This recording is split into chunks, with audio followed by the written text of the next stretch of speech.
Good evening. It's Victory Davis with Davis Marketing Firm LLC. First, I do want to take time to thank all of you for liking, sharing it, and subscribing to my channel. I greatly appreciate the support here for what we're doing and what we're trying to accomplish. Today's video, we're going to have part two of acquiring your target market. In part one, I went over all of the different market segments. When you're looking at your geographic segment, you're looking at your demographic, behavioral segments, your psychographic, and your sociographic segments of your target market. Today, we're actually going to add in a couple of different steps that actually will be important to acquiring your target market as well.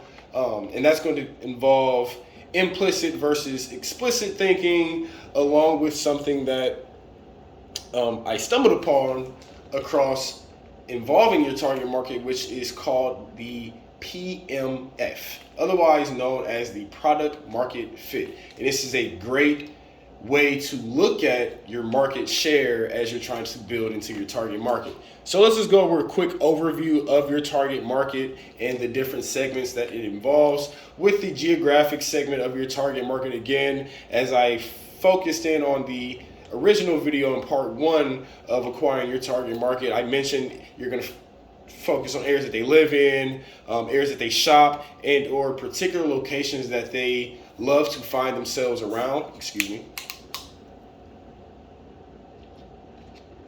Next, you want to take a look at the demographic. Again, that's their age, their identified gender that they like to be identified by, of course, their race, and at times, yes, it seems like it may not matter, but their religion does matter. A lot of people tend to do certain shopping or buy certain items based upon their religion. Again, you're going to move into their behavioral of the acquiring your target market segments, excuse me. Again, that's going to consist of what type of content that they're consuming on a day-to-day basis. Are they confident with interacting with technology and or apps, or are they confident with using certain tools that you're trying to get into the market and gain a market share? Whatever that may be for your business, you need to make sure you're focusing on that portion of the behavioral aspect. Next, the psychographic, excuse me. What is your customer's motivation behind that purchase? Their need, their why. And lastly, the sociographic, their social class. What is their expendable income? You want to try to get the average expendable income in the area or the target market segment that you're trying to attack and see exactly how you should price point. I'll tell you this as a tip. If you're looking to be on the higher end of the price points, you want to discriminate in the area that you're looking at. You want to be in areas where it looks lucrative with money. So I just want to do a quick overview of what we discussed last time. If you need more information about that or you want more information about that, I suggest that you go and watch the first video of part one for acquiring your target market. So today, getting into the lesson with explicit versus implicit thinking. I know most people are like, well, what is that? Explicit thinking is what's consciously learned and verbally articulated. For example, knowing the capital of all the states in the United States, knowing the capitals of different countries in different places, things of that nature, or remembering addresses or phone numbers or just anything like that. This is actually good for your auditory learners. The way that this ties back in to acquiring your target market is that with those explicit learners or the people who see things and they have to study them, you want to put as much information as possible in front of them so that they can do their deep dive themselves and see exactly how that product can benefit them, if it's going to solve their need. Basically, is it going to solve their problem? I know myself, I'm the type of person that wants to actually read about the product, see what the product can and cannot do, what it can do for me. Does it actually solve my need? Is it going to solve my problem? So for the explicit learners, my advice would be to maybe show those people videos of what the product can do, show those people how to actually use it, or ask them what is actually the problem, and see or show them, excuse me, better yet, how your product or how your service or what you're actually pitching to your target market can help solve their problem, solve their need, and ultimately get their problem done. Excuse me one second. And then on the other end of the spectrum, you have implicit learners. Those are the people who understand things that are unconsciously learned. It's understood through a familiar sensation, something that they're familiar with or that they can feel. For example, riding a bike, learning to tie your shoes, or anything like that. Implicit learners or implicit detail is typically good for people who are kinesthetic learners. Hands-on. They got to have their hands on something, or they need to do something in order to remember it. So when you're pitching your service or pitching your product in this instance with an implicit learner, you want to give it to them. Instead of showing them or teaching them or providing a video or providing instructions as to what it can do, you want to put it in their hands and allow them to actually use it for what they need it for.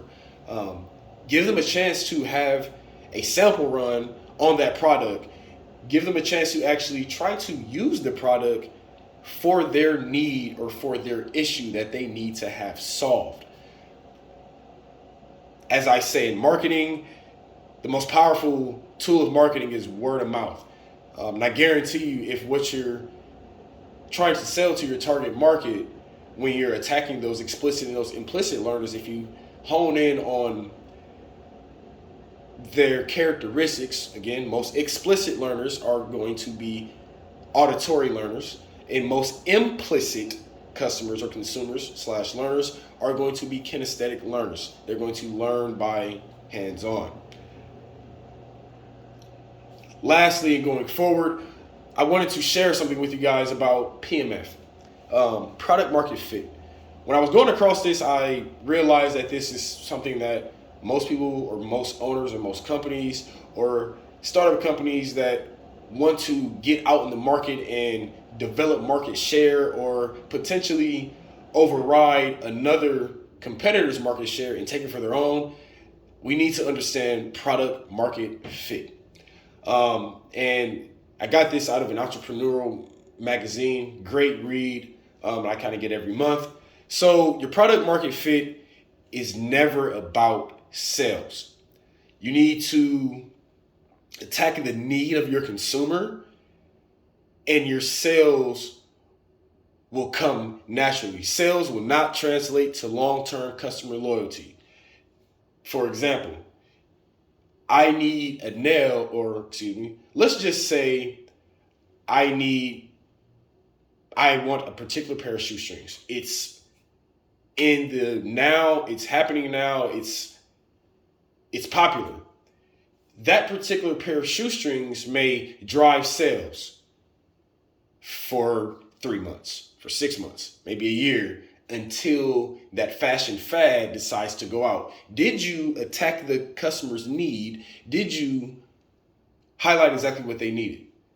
They wanted a pair of shoestrings. Their underlying need may have been they actually need the yarn so they can make thousands of shoestrings. Instead of just selling the shoestring, you could have sold the yarn, which then would have attacked and handled their overall need. They seen the shoestrings and just wanted the color shoestrings that you had. So again, sales does not translate into long-term customer loyalty about product market fit. You want to make sure that your product fits in the market, hence the name, product market fit. Do not overlook consumer insight.